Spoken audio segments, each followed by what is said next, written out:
Соёл урлагийн салбарын гэхээр л бага цалинтай гэдэг нийтлэг ойлголт ард гоцорж байна. Учир нь Монгол Улсын засгийн газар салбар яам энэ асуудал бодлогоор анхаард ажилласны үр дүнд соёл урлагийн салбарын ажилтнуудын цалин хөлс 2016 онтой харьцуулахад 32-оос 52%-аар нэмэгдсэн байна.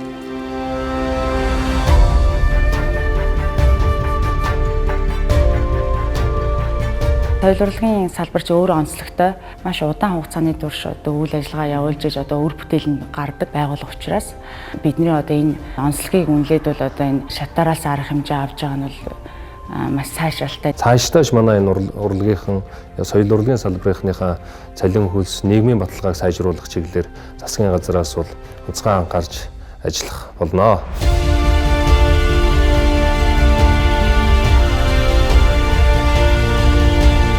Соёл урлагийн байгууллагуудын ажилтнуудын магнайг тэнэлгсэн нэгэн чухал шийдвэр гарсныг энд бид бас тодтогж байна.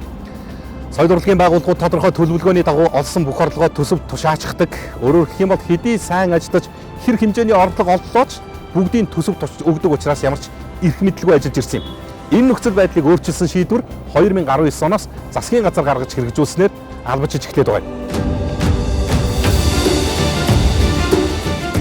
Уран бүтээл хийх гээл мөнгөтэй хүмүүсийн хаалга тогшоод явдаг байлаа шүү дээ. Энэ бол ард тосорсон. Ойр зуурын урсгал зардын засварын зардал энийг бол яамнаас өсдөг байсан бид үйл ажиллагааны орлогоор асуудлуудаа шийдэж байна. Төсвөө зарцуулдаг болсны үр дүнд манай ажилтны албан хаагчдын ажиллах уран зориг бол одоо нэмэгдсэн.